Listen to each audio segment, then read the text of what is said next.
Manotan boya ar misra ko tina masirin mape joto ko isen kon joy masi.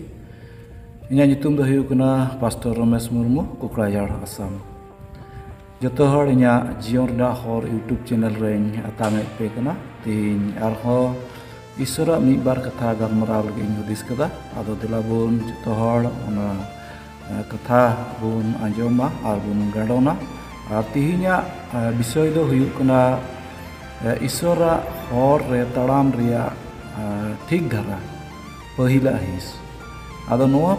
Anjum लहारे गालमरा लहारे काटोते बुन कोया जतोड़ में बुन जपीदा दया में आते पेरे इचोट से मारे जिर ईश्वर बा गुण मना जोहार ले सरहा मिया प्रभु अमा दया दुलर दाले रे मिना लेका प्रभु ईश्वर आमदम गड़ो ले कना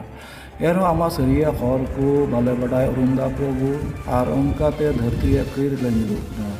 ईश्वर बा बुझे दाड़ी को मालेम जेमन अमा सरिया ले बडाय उरुम दड़िया आर उनका ते अमले महिमावन जतो ने हर कोयम अंजम के nyutum tele sarha ke mea प्रभु जीसु मसीह nyutum te amen modela bun tinya noa ka isora hore taram ria ठीक धरा पहिला hints noa bun anjoma anoa do bun nyama Yesaya nabi puti 55 और या 9 Yesaya nabi puti 55 और 9 नुका और कना प्रभु तुम दिन पढ़ा अंजम ना एनते चेक लेका शर्मा को दो चोट और कौन चोट गया उनका की चोट गया इन्या और को दो अपिया और को कौन और इन्या बुंदीसा को दो अपिया बुंदीसा को कौन बोया मिश्रा को थी नोडे ईश्वर दो नोआ कथाय लईदा चे लेका ओत कौन शर्मा दो चोट गया उनका की प्रभुआ बुंदीसा को उनिया खुदीसा को दो अबू कौन अड़ी चोट गया ओना कथा नोडे मेनदा अबू चेलका बुन हुदिस्ता उनका दो प्रभु बाय हुदिस्ता और ओना दो अबू कोन अडी चोड़ गया से जुदा गया मेन कते मेनदा तो अबू नोडे बुन नेला जेहेस्केल 18 रेया 25 कोन 32 तबी बुन नेल लेका ओंडे दो नुंकाय मेनदा आपे दो इन्या खौर ठीका बापे मिता कना मेनखान इन्या खौर की बांग ठीका से आपे बांग ठीका आरनाते नोडे मेंदा जे मीन होड़ ओकोय दो आय पहिल ठीक रे थाहे कना से भागिए कमी कान थाहे कना मेन खान उनी दो तायम ते बड़िया रे हेना से बड़िया कमी दा आर ओना कमी कते गोइना उनी दो बड़िया रगी गुजुआ मेन खान ओकोय जहाय जुदी बड़िया कमी थाहे कना आर नित दो भागिए कमी दा आर भागिए कमी तिगी गोइना उनी दो भागिया भी हुई ईश्वर हर दो नोआ कना और ओनाते 18 रिया 1-4 दबी बुन नेल लेका नोंकान कथाय मेनदा जे इस्राएल को दो नोआ को मेनदा नोआ कहतु को मेनदा जे आपाद को दो जोजो दरकार रसा को जोम केदा और हपन को दो डटा खुरुयन तको मेनखान प्रभु दो दुई को नोआ कथाय मेनदा और इस्राएल को तलारे नोआ दो आलो हुयुमा चेदा नोडे मेनदा अकोया जीवी कुया उनीगी गुजुआ बोया मिश्रा को तिहिन अबो अडी उतर धारा को मिना तबुना मेनखान ओना को दो अबो गांडोन रिया आर बुझेरना अडी जेरुर मिना तबुना ईश्वर धारा दो चेत कना से ईश्वर हर रे ठीक लिका चला रिया दो चेत धारा मिना तबुना अबो बुन नेला तिहिन बाइबल ओकाटा दो ईश्वर हर को बडाय उरुम लगी तिहिन ओकाटा बुन नाम कदा बाइबल ईश्वर कथा आर नोआ बाइबल दो बुन मेना बारिया हिस रे मिना पहिला दो मारी नियम आर दोसरा दो नावा नियम बोया मिश्रा को तिहिन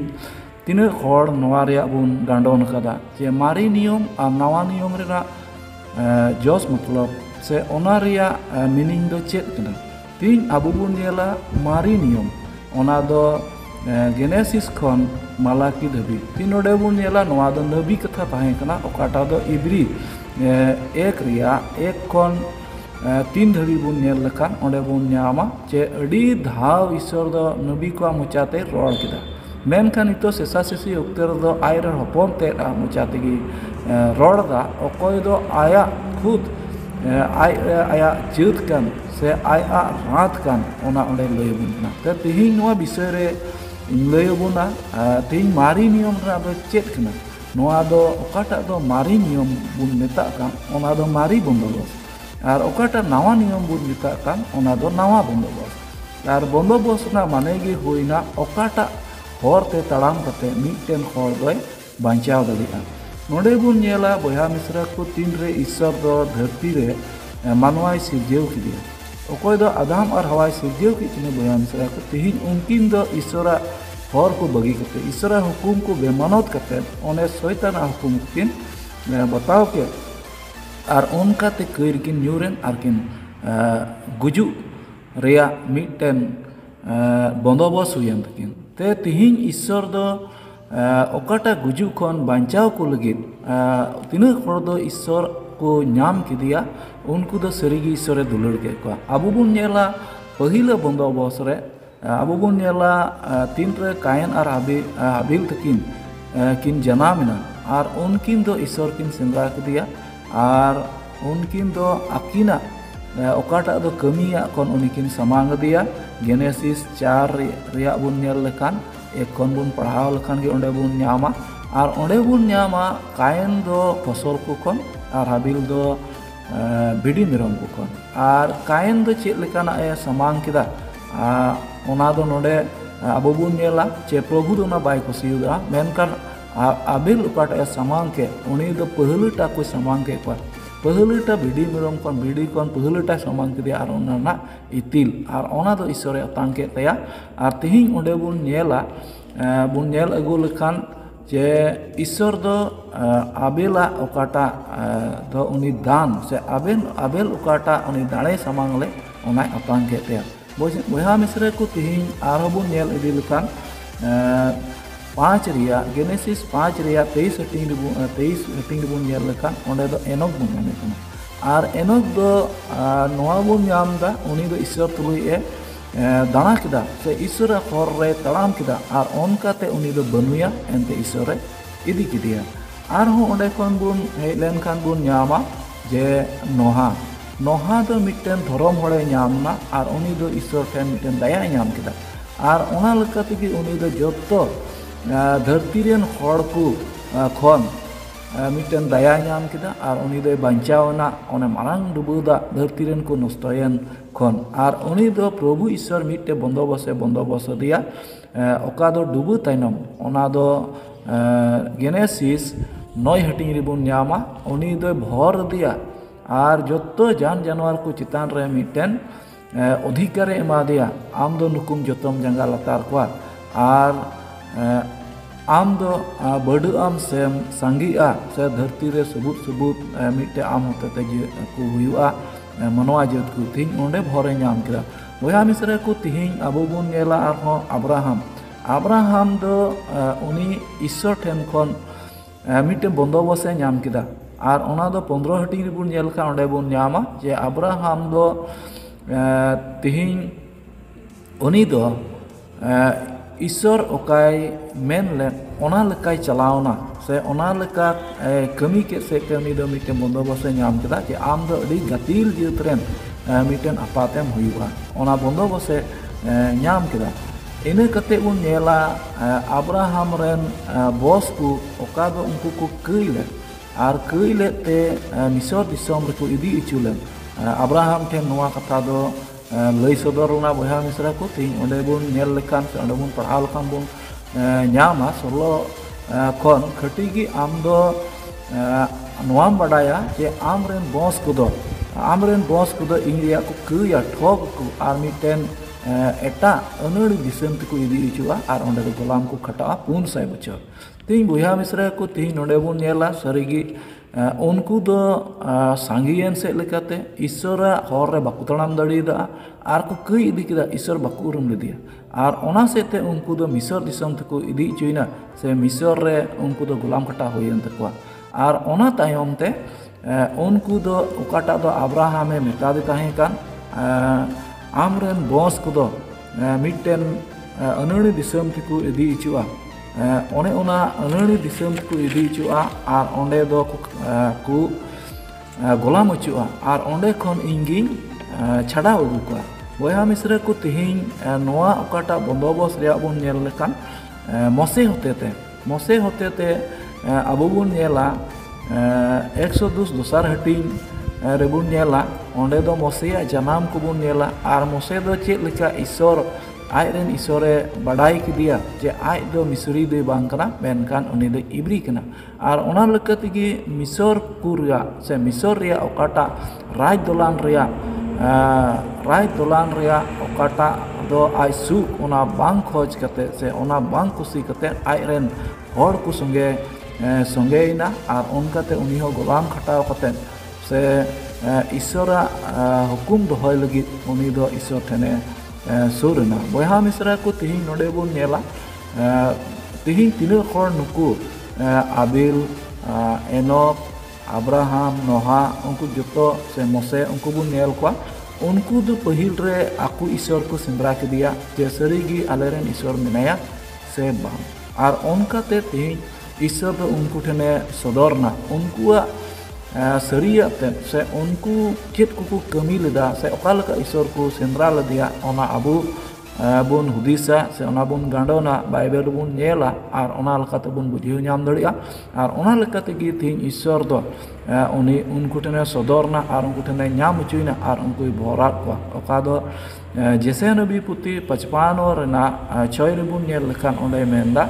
ᱡᱮ ᱤᱧᱮᱢ ᱧᱟᱢ ᱵᱟᱲᱟ ᱞᱮᱱᱠᱷᱟᱱ ᱫᱚᱢ ᱧᱟᱢᱮᱧ ᱜᱮᱭᱟ ᱟᱨ ᱤᱧᱤᱧ ᱥᱩᱨ ᱨᱤᱧ ᱛᱟᱦᱮᱱ ᱨᱮᱜᱮ ᱧᱟᱢᱮᱧ ᱢᱮ᱾ ᱟᱨ Jeremiah 29 ᱨᱮᱱᱟᱜ 13-14 ᱨᱮᱵᱚᱱ ᱯᱟᱲᱦᱟᱣ ᱞᱮᱠᱷᱟᱱ ᱚᱸᱰᱮ ᱵᱚᱱ ᱧᱟᱢᱟ ᱡᱮ ᱜᱚᱴᱟ ᱢᱚᱱᱛᱮ ᱤᱥᱚᱨ ᱟᱢᱮᱢ ᱥᱮᱸᱫᱽᱨᱟ ᱞᱮᱠᱷᱟᱱ ᱫᱚᱢ ᱧᱟᱢᱮ ᱜᱮᱭᱟ ᱟᱨ ᱩᱱᱤ ᱫᱚ ᱚᱠᱟᱴᱟᱜ ᱫᱚ ᱫᱩᱠ ᱫᱚᱥᱟ, ᱚᱠᱟᱴᱟᱜ ᱫᱚ ᱯᱟᱹᱦᱤᱞᱟᱜ ᱫᱚᱥᱟ, ᱚᱠᱟᱴᱟᱜ ᱫᱚ ᱢᱩᱥᱠᱤᱞ ᱫᱚᱥᱟ ᱠᱷᱚᱱ ᱟᱢᱮ ᱨᱩᱠᱷᱤᱭᱟᱹ ᱫᱟᱲᱮᱭᱟᱢᱟ᱾ ᱛᱮ ᱵᱚᱭᱦᱟ ᱢᱤᱥᱨᱟ ᱠᱚ ᱛᱤᱦᱤᱧ ᱱᱚᱰᱮ ᱵᱚᱱ ᱧᱮᱞᱟ ᱡᱮ ᱛᱤᱱᱨᱮ ᱢᱚᱥᱮ ᱫᱚ ᱩᱱᱤ মিশর দিশম খনে উডুক আগু কে কোয়া আর উডুক আগু কে কো তাইনম রে ঈশ্বরাগ দয়া লেকাতে আরাগ দরিয়াও অকাটা দো আরাগ নীল গডা অনে ওনা আড়ি লতুর দরিয়া কো পারম কেন আর ওনা পারম কতে তীরে হাংকার কো বলয়না আর উন রে उनको दो को आरा दरिया पारम करते को चलाव दीना नामबुन उना 102 रिया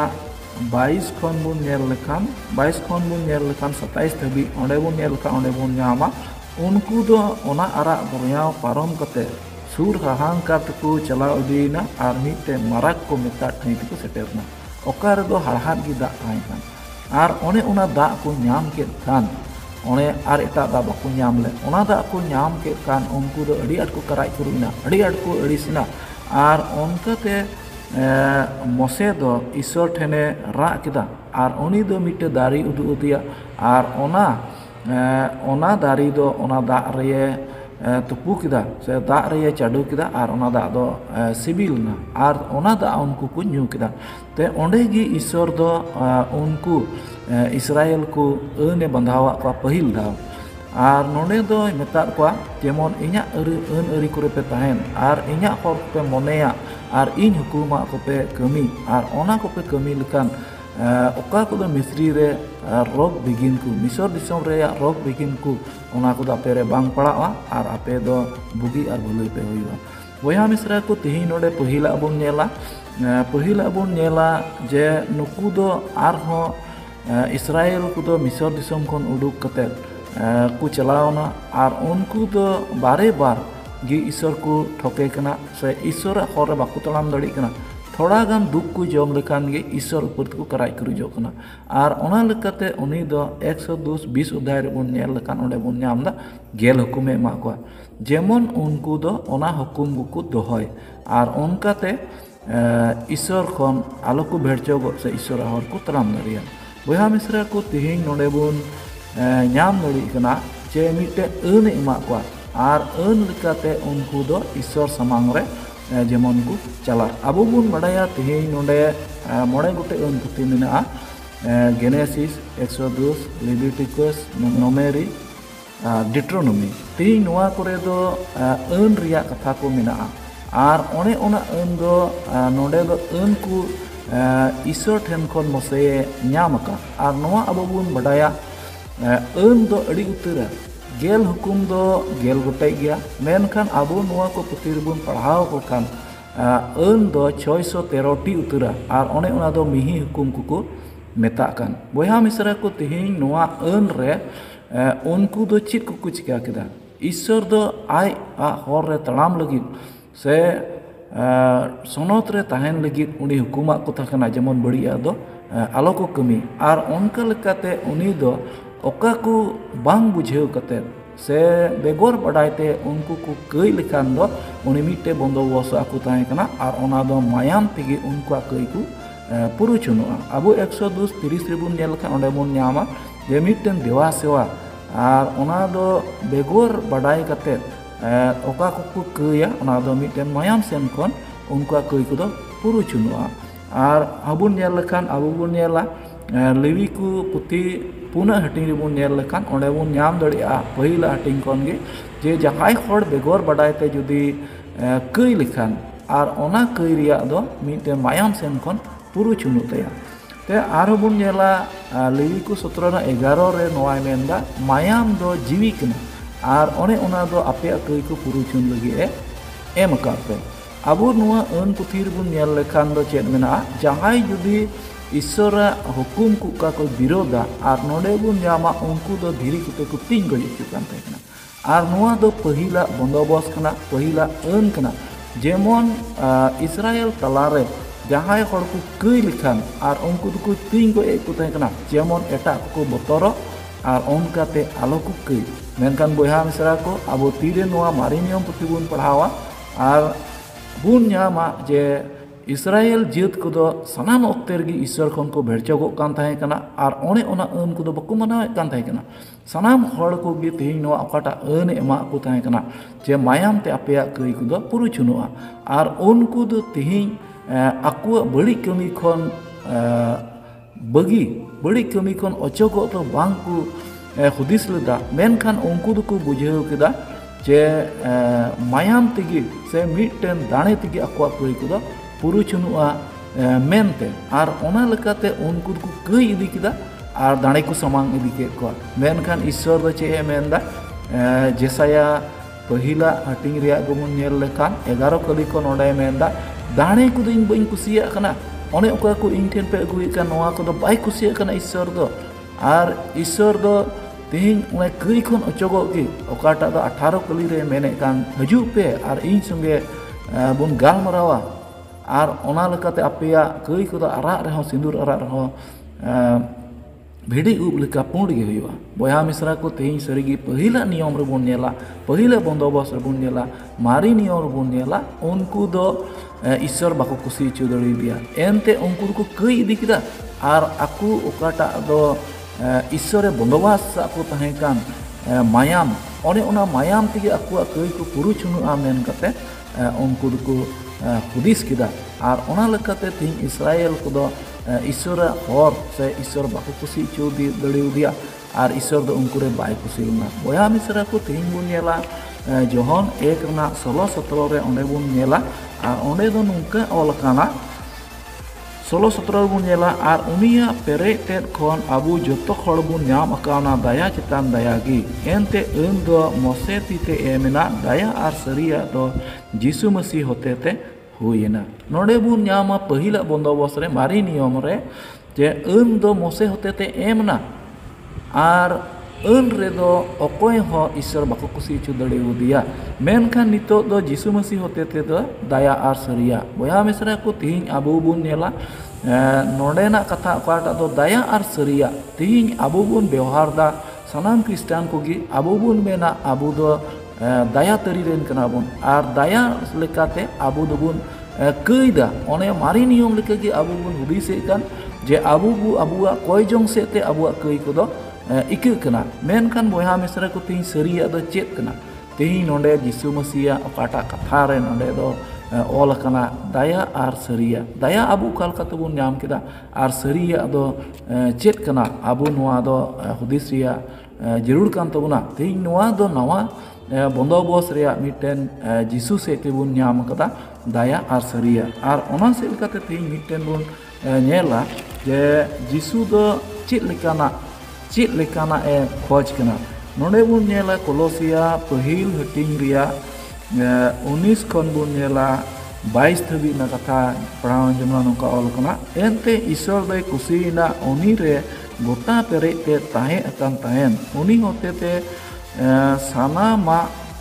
sanama aj tului samgi ucu amente धरती रिया कोगी चेत सेरमा रिया कोगी चेत उनिया कुरुस रिया मायाम ते सुलुक हुई उचुईते आर आपे ओने सेदाय दो आपे बड़ी कमी कोते पे फराक अकान आर मन रे बैरी पे तहेकान नितो दो सोल्हा के पेयाय उनिया मानवा जेता हड़मो रे उनिया गुजु होते ते आज मेधा समांग रे सोनोत आर निफुट आर बिन दुसन तिंगु पिया मेनते बया मिसरा को तीन नोडे बोन नेलदा ईश्वर दे कुसीना जीसु सेते आर जीसु दो उनिया गुजु सेते अबु ईश्वर तुले सामगे के बना ओकाटा दो पहिल ईश्वर तुले बाकु तड़ाम दड़ीदा ईश्वर आखोर रे बाकु तड़ाम ले से ईश्वर बाकु कुसी इचुईदी बाकु कुसी इचु दड़ीउदी तिहिं अबु नोडे बोन ᱧᱟᱢदा जे जीसु मसीह सेते जीसु मसीह दया और सरी आसते अबू जेमन ईश्वर बन कुसी इचु दड़िया आनाते नोडे मेनदा अबू दो पहिल बैरी बन ताहे कना ओका दो बड़िया को बन कमीले ओका दो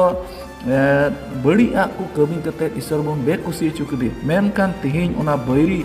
दो अबू सोल्हा के बना जीसु मसीह कुरुस सेते मायाम सेते उनी गोयन सेते और उनी दो अबू नोडे मेनदा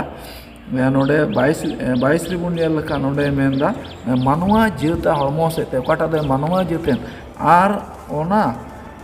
उनी वा गुजु होते ते आया मेहा समांग रे सोनोत आर निफुट आर बिन दुसन तिंगु पिया मेनते ईश्वर समांग रे जेमन आया गुजु सेते सोनोत आर बिन दुसन ईश्वर समांग रे अबुन तिंगु बया मिसरे को सरीगी ती नोडे बुन नेला अडी होड़ बुन हुदिसा जे अबु दो दया तरी रेन कना बुन जीसु उकाटा दो नोडे जोहरना कथा बुन नाम केदा जीसु होतेते दो दया आर सरिया एमना अबु दो अंतरी रेन बुन बांग कना मेनखान नोडे अबु बुन पौल अपोस्तला कथा बुन नेला रोमियो 6 रना 1-2 रे अबु बुन नेला नोडे दो नुंकाय मेनदा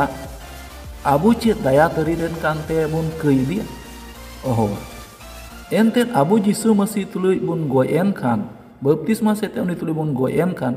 आर नितो दो कइ रे दो चिकाते बुन ताय दड़िया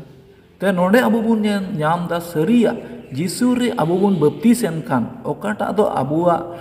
कई रिया कई बुन गोज के बपतिस सेते आर ओनारे चिकाते जीवत बुन तायना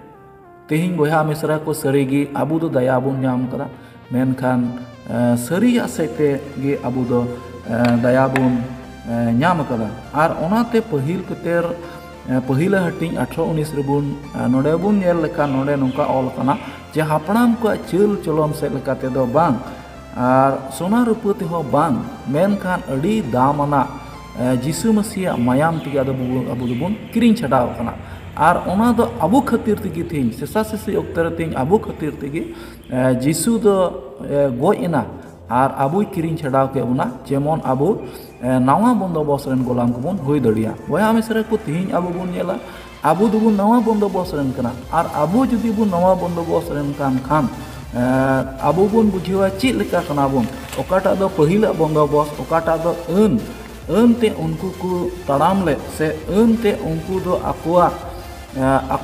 ओकाटा दो जीवी को से अकु ओकाटा बुझेव ओने अन से लेकाते तिहिं उनको को कई इदिकेत और दाने को सामान इदिकेत को मेनखान ईश्वर दो ओनारे बाय कुसी लेना और ओना सेते तिहिं अबु बुन नेला अबु दो मिटे नवा बंदोबस्त रेन गोलाम कना बुन और ओना दो दोसार कोरिंथी 3 रिया बुन नेल लेखान ओंडे बुन ᱧᱟᱢ दड़िया जे अबु दो चेक लेखान नवा बंदोबस्त रेन गोलाम कना बुन ओना पढ़ाव अंजोमला और ना दो नुंका ऑल कना दोसार कोरिंथी 3 रिया 1 खन 6 धबिन पढ़ाव अंजोमला नुंका ऑल कना नवा बंदोबस्त रेन गोलाम को चेक आरहों लेख मेन कते अपनार चिन्ह पोले नंदावदा से आदम आदम कुलका चिन्ह चिट्ठी को जरूर लेकना आपे लगी से आपे ठेन खन आपे चिट्ठी आलेया चिट्ठी दो आपेगी आलेया अंतरे ओलकान सनाम हड़ को ठेन बडायो कना आर पढ़ाव अकाना गी ओने आपे रे सदर अकान बांग मा आलेया साब दा होतेतिया मसीहा चिट्ठी कना पे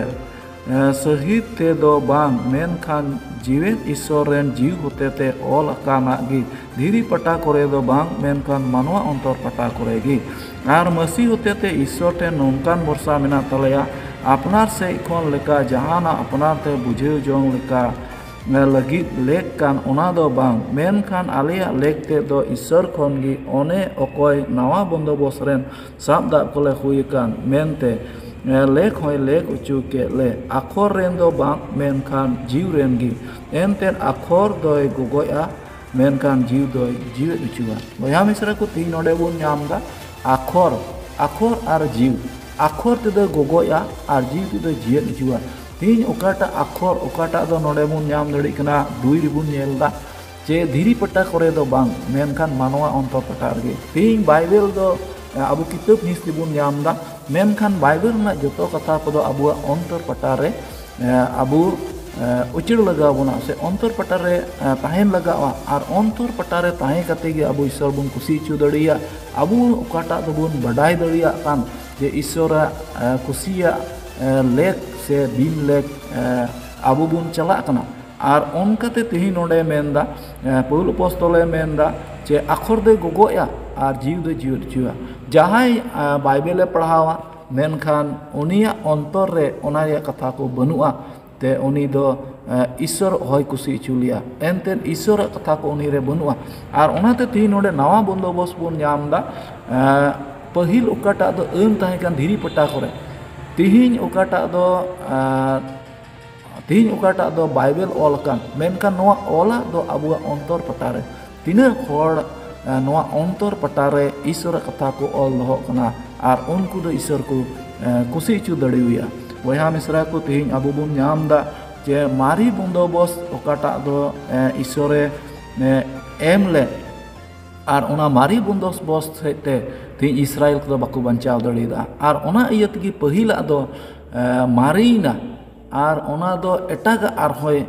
बेनाव केदा अबो इब्री 8 रिया गोटा बन पढ़ावा 9 रिया गोटा बन पढ़ावा 10 रिया गोटा बन पढ़ावा अबो नबुन पढ़ाव लखान अबो नवा बंदोबस्त और नारी बंदोबस्त ना कथा मोज तेबुन बुझेव दड़िया बया मिश्रा को तीन सरीगी पहिला ओका बंदोबस्त ताहे कान उनको को हुदिस किदा जे आले दो मायाम तिगिले बांचावा से आले कोई को पुरुचनो मेनखान ईश्वर दो ओना ओनकाना बाय मेन लेदा मेनखान ईश्वर दो सरीगी डिक्ट्रोनोमी 10 रिया 16-17 बुन नेला ओंडे बुन नामा जे उनी दोई मेनदा जिल दो बांग मेनखान आपे अंतर को खतनाय तपे आपे अंतर को खतनाय तपे एक कोई को से ए ठटक को जेमन ईश्वर आपे पे बडाई आपे गोटा मनते ईश्वर पे पांजा दड़िया ओना कथाय मेनदा बया मिश्रा को सरीगी तिहिन हो आबु ची बुन हुदिसता तिहिन हो चेत आबु पहिला धारा रे मेना बना तिहिन हो आबु गजिया बुन चला कना चेत कोय जोंग तगी आबुआ कई को दो इक कान तबुना बा तिहिन आबुआ मन अंतर रे ईश्वर दो सनोते खोजो कना चेत लेका जीसु दो आबु लगी उनी दो क्रूस रे सहाव केदा और तिहिन आबु ओकाटा दो बड़िया